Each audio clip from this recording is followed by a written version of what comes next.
जायनाखि सरकारि स्कुलाव फरायो बिथांमोननो दिनैहाय जोंनि बड'फा इउएन ब्रह्मनि कलेजाव दिनैहाय हाई सेकेन्डारि BA फरायबोनायनो 685 618टा जोंहा फर्म राननाय जादों। बे हाबाफारियाव आंखौ चिफ गेस्ट फाथायहरनाय जादों। स्किमा जोबोद मोजां जादों, जिहेतु बियो जोंहा सरकारि कलेजाव फरायग्राफोरनि थाखाय बेखौ होनाय जादों। मानो होनबा प्राइभेट कलेजाव फरायनायफोरनो होनाय जायाखै। दा मासाव 10,000 करि होनाय जायो।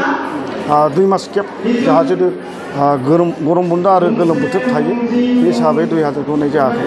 दा आं साथ्रिफोरनाव सोंदों आङो बोसोराव एडमिसना बेसेबां थाङो? बोसोराव 4,000 थाखा थाङो। अब्ला बेखौ सरकारानो ग्रहन खालामबाय।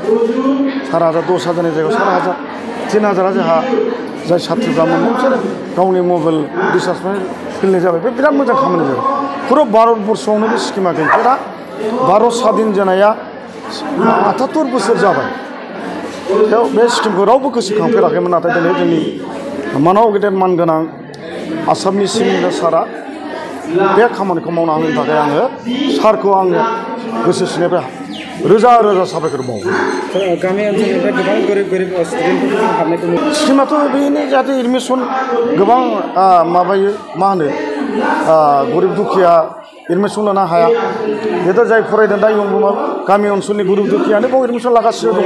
दा बिसोरनो मोनगासिनो दं। बेखौ दा होनबावदों सिएम सारा सासेबो बाद थानो मोना। प्रिन्सिपाल साहाबा बयनोबो आरो फर्मखौ होबावनांगौ होननानै बेयो जाहैबाय आगस्टनि उनावनो मोनबावगोन। बे खोथा गोबां इनस्टिटिउसन दङ जोंहा BTCआव जेरावबो मोनजोबदों। जायनाखि